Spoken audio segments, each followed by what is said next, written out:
दोस्तों, मेरा नाम विक्रम है और मैं अहमदनगर में रहता हूँ। पेशे से मैं एक राइटर हूँ। मुंबई फिल्म सिटी में भी मेरी काफ़ी अच्छी पहचान है। एक बार मुझे एक हॉरर फिल्म के लिए कहानी लिखने का काम मिला था। फिल्म बड़े बजट में बनने वाली थी, इसलिए मेरे डायरेक्टर दोस्त ने मुझे हिदायत दी कि ये फिल्म हम दोनों की ज़िंदगी का टर्निंग पॉइंट हो सकती है। इसलिए कहानी इस तरह लिखना कि लोगों के दिलों में उतर जाए। उसमें इतनी फीलिंग होनी चाहिए कि थिएटर में देखने वाले लोगों को डर का एहसास हो जाए। तो मुझे एक ख्याल आया, क्यों न ऐसी जगह पर जाके कहानी लिखूं जहां के लोगों ने भूत प्रेत या पैरानॉर्मल घटनाएं होते हुए देखी हों। इस बात पर मेरे पत्रकार दोस्त पाटिल ने मुझे एक न्यूज़ आर्टिकल से भरा हुआ पेन ड्राइव दिया और आजमगढ़ जाने की सलाह। उसने कहा, आजमगढ़ के एक गांव में 7 बजने के बाद कोई मनुष्य घर के बाहर नहीं निकलता है। वहां के लोगों ने दावा किया है कि उनके गांव में 7 बजे के बाद घर से बाहर निकलना मतलब भूतों से बैर रखना है।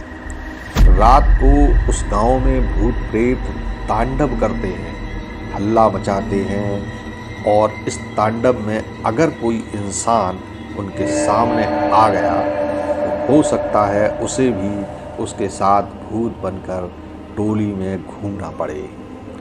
फिर मुझे लगा कि यह वह जगह मेरे लिए सही है जिसे मेरा मन ढूंढ रहा है। तो फिर क्या था, मैं अपने लैपटॉप और ज़रूरी सामान के साथ दूसरे दिन ही आजमगढ़ पहुंच गया। उसके बाद मैंने जब गांव में प्रवेश किया तो वहां के लोगों ने मुझे देखकर इस तरह से अपने घरों के दरवाजे बंद कर लिए जैसे उन्होंने कोई जिंदा लाश देख ली हो। कोई बात करने को ही तैयार नहीं था। शाम होते होते गांव में सन्नाटा कहर ढाने लगा। अब रात होने से पहले मुझे रहने की जगह का बंदोबस्त करना जरूरी था, इसलिए मैंने बहुत से घरों के दरवाजे खटखटाए, मगर किसी ने भी दरवाज़ा नहीं खोला। मैं थोड़ी देर के लिए गांव के बीच वाले चौराहे पर जाकर बैठ गया। वहां पर एक बहुत बड़ा पीपल का पेड़ था। उसी पेड़ पर से अचानक एक चमगादड़ आकर मेरे सीने पर चिपक गया, जिस वजह से मैं बेतहाशा चिल्लाने लगा।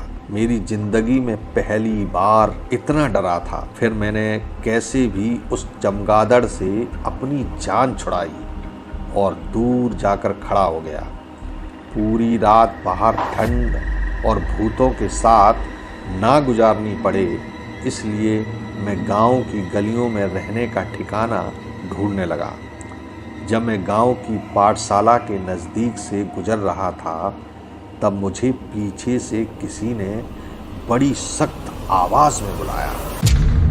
वह आवाज़ सुनकर मैं उसी जगह पर रुक गया, क्योंकि अब तक भूत प्रेत आत्मा इन सभी बातों ने दिमाग में घर करना शुरू कर दिया था, और ऊपर से इस अजीब गांव में अकेला।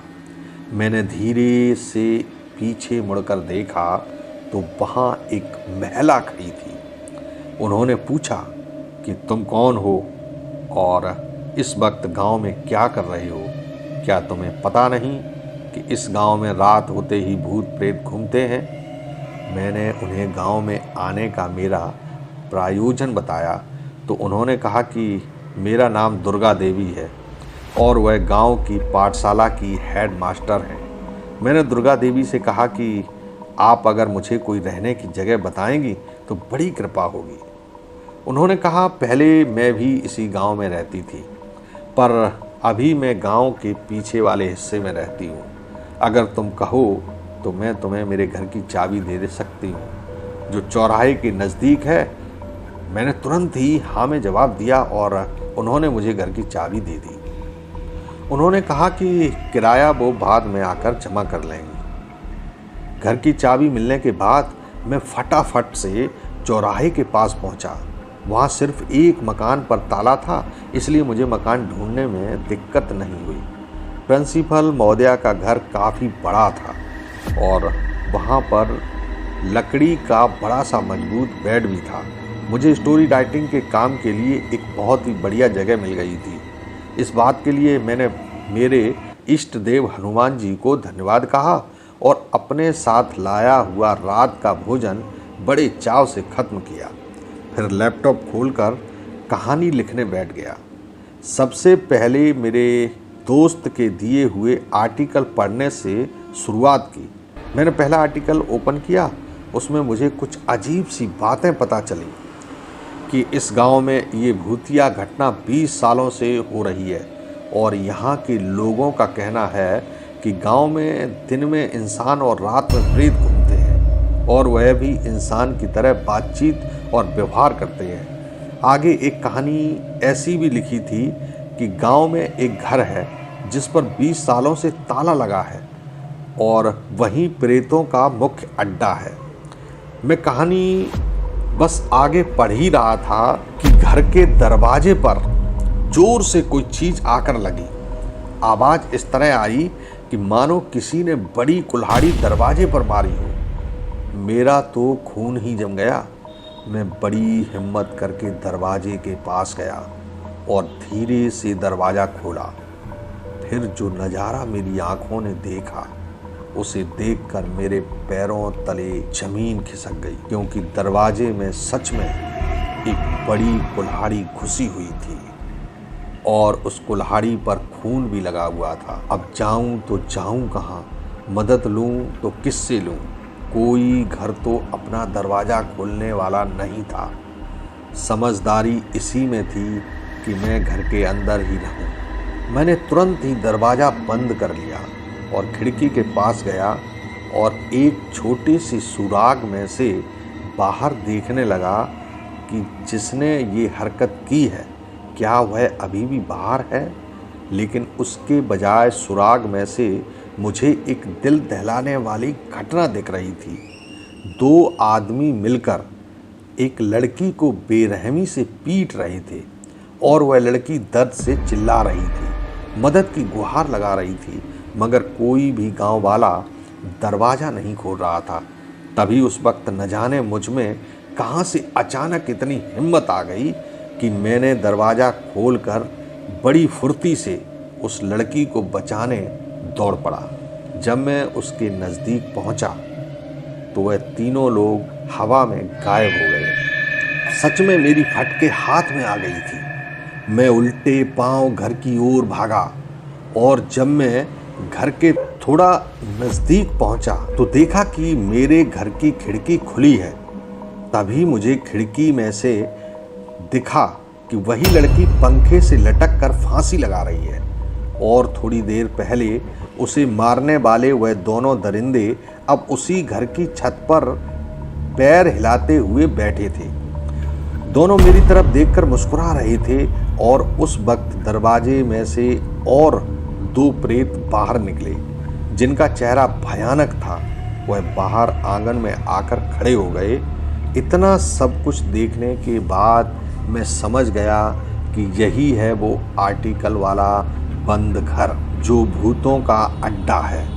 तभी उन दोनों में से एक प्रेत ने दरवाजे में घुसी हुई वह कुल्हाड़ी निकाली और मेरी ओर झपटा और उसका वह डरावना रूप देखकर मेरी आवाज़ गले में ही अटक गई। जान बचाने के लिए मैं गांव के बाहर की तरफ भागने लगा और भागते भागते अचानक से मैं किसी आदमी से टकराकर बेहोश हो गया। बाद में जब होश आया तब मैं एक पुराने हनुमान मंदिर में था और एक पहलवान जैसे पुजारी मेरे पास बैठे थे। मेरे होश में आने के बाद पुजारी जी ने मुझे नीम के पत्तों का काढ़ा पीने के लिए दिया। मैंने उनको मेरे आने का मकसद बताया। सुनकर वो हंस पड़े और बोले, बच्चे तुम नसीब वाले हो जो आज यहाँ जिंदा बैठे हो, वरना तुम भी कल उनकी टोली में नज़र आते। तब मैंने उनसे पूछा कि ये सब क्या माजरा है, वो सब कौन हैं जो गांव में रात को भयानक तांडव करते हैं। पुजारी जी ने कहा कि वह दोनों आदमी जो लड़की को पीट रहे थे वह उसके ससुर और पति थे। और ये सब तमाशा इस गांव में हर रोज होता है, पर कोई दरवाज़ा नहीं खोलता।